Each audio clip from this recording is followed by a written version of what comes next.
Hi, this is Puri Prashanti from the Yomogi House. Today I'm going to make some tempeh stew. And let me tell you a little bit about tempeh.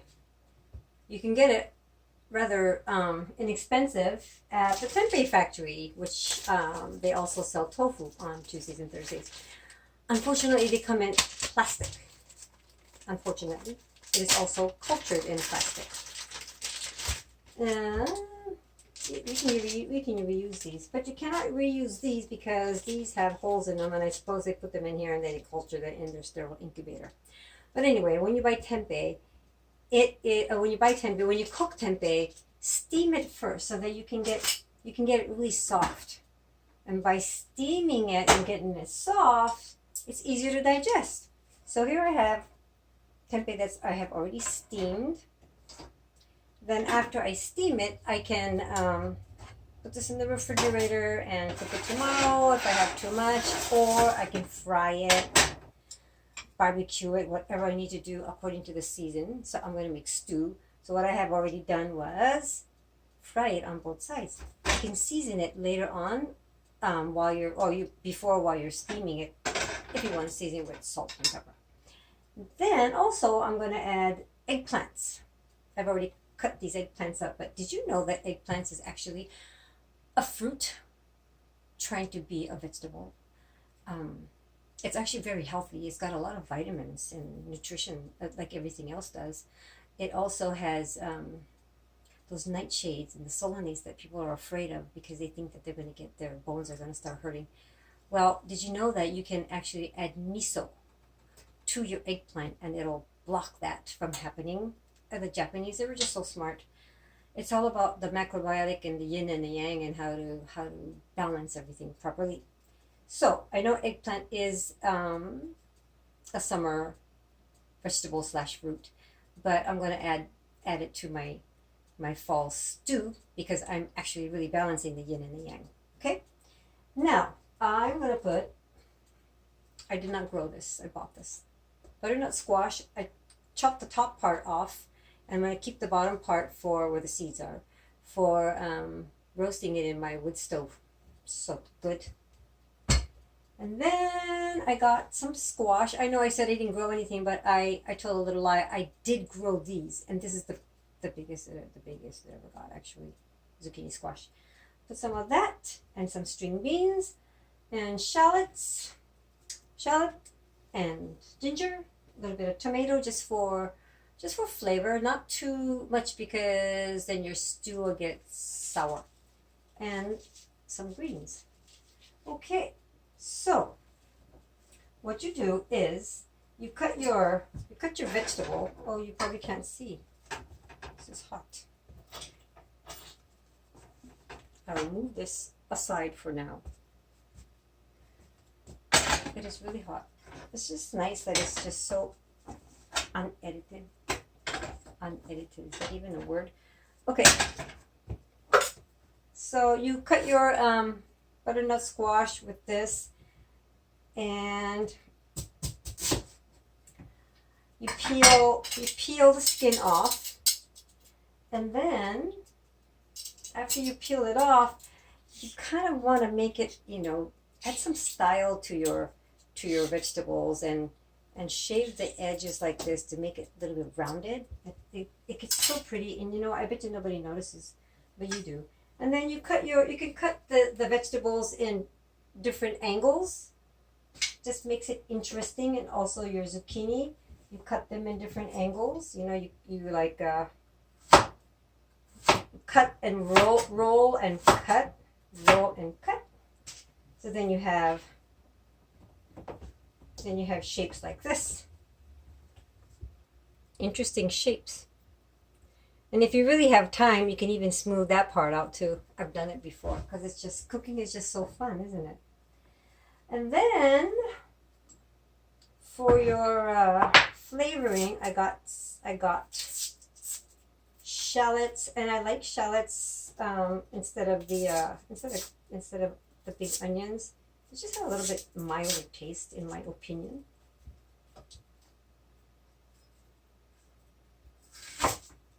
Now, what I like to do is just kind of roughly cut them it in my mortar pestle, and also the ginger.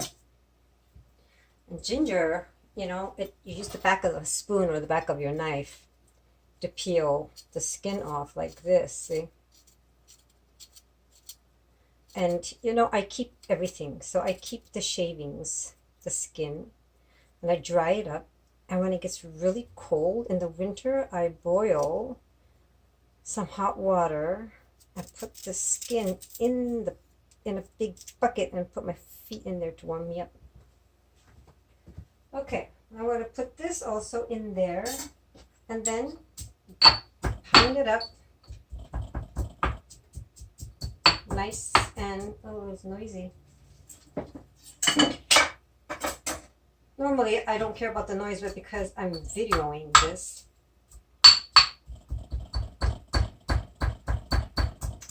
I'm trying to be mindful. You know what else is nice is this mallet. It's not a mallet, it's more like it's a rock. I actually brought this with me when I moved to Eugene from Indonesia, because it's bigger and it's just right. Okay, if you have turmeric, you can put turmeric in there. You can put your favorite seasoning. Okay, now here comes the fun part. Turn the heat up a little bit. And because it's fall and it's time for stew, I'm going to use my stew pot. Okay. And I'm going to put some sesame oil. And you can use whatever kind of oil that is appropriate to your constitution. So, when that's nice and hot, we'll add the shallot and the ginger. And while I'm waiting, I'm going to cut the tempeh.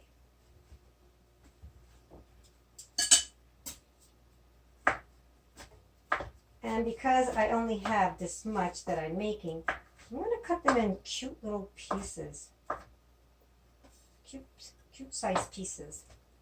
Just like little cubes. Okay, turn that up. And while I'm waiting for that to sizzle, I will roll this vegetable. And this is just for color.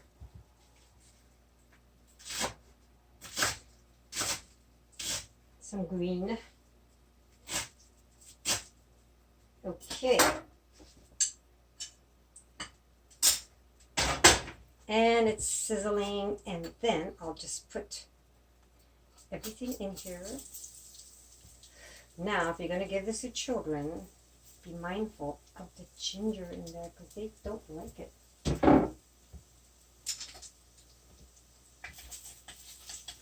Okay, let that all sizzle up. And then I like to add the eggplant first because it's so bland and it takes a long time to cook and long time to cook and get tender. I also have some water here with the kombu seaweed to add some minerals to the stew. And because everything's getting all dried up and going down into the ground and things are just falling, you can get really oily with this if you want. If you don't have an issue with oil or cholesterol. If you do, just go drink some more green tea. Okay.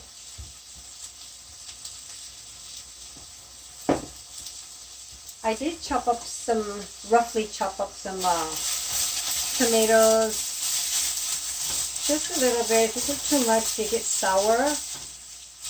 Put that in there. Okay. And, oh, it's hot. Just add a little bit of water, cover it, and let it boil a bit. After it boils a bit, then you can add your squash and zucchini and the rest of the stuff. Add some miso or add some tamari and salt, and that's it. You don't have to really add anything else. If you really want to make it thick, I'll show you how to do that in a second after that's boiled.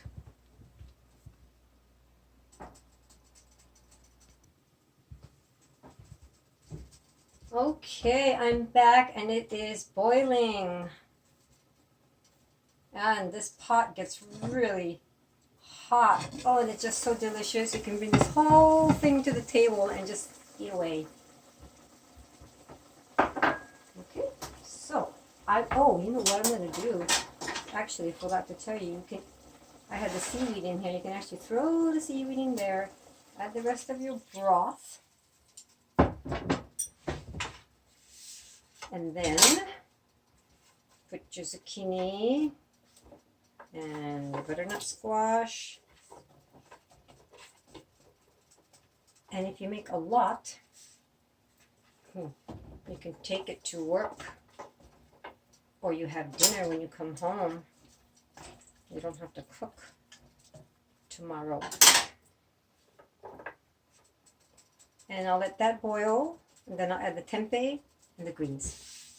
So while you're waiting, let me tell you how to get this thick. I have it's a starch called kuzu root starch, and it comes from the kuzu plant, which is, they use the word invasive, but this is actually very medicinal, and you can get this at Capella Market. It is very spendy, it's gluten-free, and it's very alkaline. So if you feel like, you're getting a fever or a sore throat or something's not okay, you're getting acidic, that's why you're getting sick, get some of this. And I put mine in a jar, and then add some of this alkaline starch to your soup, and it gets nice and thick at the end. And if you are sick and you want to re-alkaline yourself, there is a amazing remedy that you can take to drink, and it's kuzu root with some twig tea, and you can add 2 to 3 drops of ginger juice. And you need to get the special ginger grater to get the juice out. The ginger grater. Just scrape it, gather it, and squeeze the juice out. This is amazing. You can get them at any Asian market. It's made out of ceramic. Okay, that's starting to boil. I'll put the green beans for color. I've already boiled the hell out of these, so it really probably doesn't have any nutrition left in it. So just for color and fiber. And then put the tempeh in. This is already cooked tempeh. And at the very end, you don't really want to cook this too much, just enough so that you don't really have to chew very well to digest it. And then you add your thickener. And because there's eggplants in there, I will add miso to this. Oh, if anybody wants miso, I have 5 gallons of miso, and I am so happy to split it. Just bring your own mason jar, the quart-sized mason jar, and give me $7, and it's yours. It's organic, GMO-free miso. So there's 3 different kinds of miso. There's the white one, the red one, and this really dark miso. And this is what we're gonna flavor my soup with at the end. Now, you don't want to boil this because it's alive with enzymes. So we'll put this in at the end, a very dark miso. Okay. So I'll just let this stew, and the energy from this fall energy, long cooking, stewing, braising, roasting we save for the winter time, but this is fall, and we want to just cook long. And the way you cook is what it does is it actually nourishes your body. And we'll come back in a minute.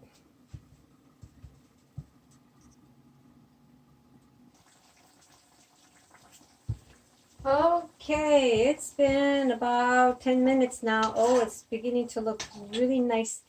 And you can tell when it's almost done when you do the chopstick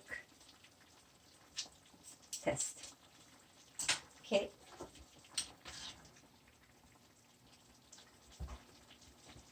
Isn't that pretty? Okay. So, add the green. And then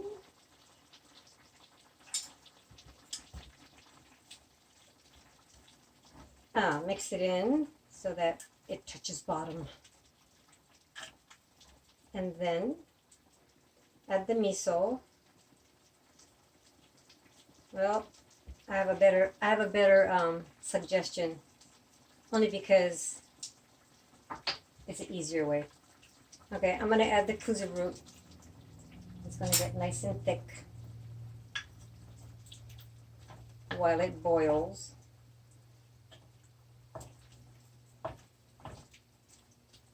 And then I'll add some water to the miso.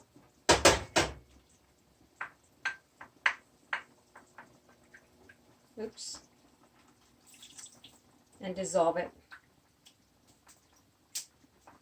Put that in there. Mix it up. Now you don't have to add any salt or any soy sauce to this because miso is salty. And we're going to turn the heat off and just let it sit. But before we let it sit, I want to let you see. Oh, this is not a good spoon. I'll let you see what we have created here. We have fall miso stew. Let me put a orange one. Look at that. So you got orange, yellow, brown, and green in there. Okay. And the explanation can all be what I just talked about can be found in my cookbook, Nurturing Your Temple. There's a section here on miso and rice. There's a section on umeboshi and condiments. And there's 5 sections in here, one for each season. Winter, and we are in now the fall season.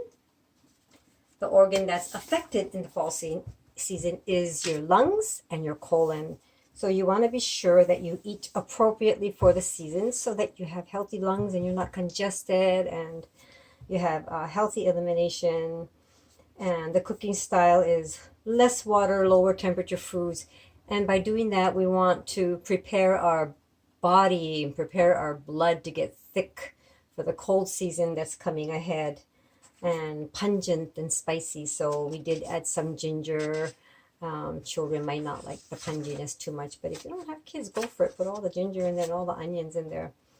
And there's a section about the fall season and what it's all about and what organ gets affected and how your mood changes with the fall. And there's a little section here on exercise where the meridians are. The emotion of fall is grief. We cry a lot. I know I've been doing a lot of crying, and it's good to cry. And then there's a recipe. Here's a recipe list and a list for the fall foods in this book. And then when you're all done with that, you go to winter and then spring, and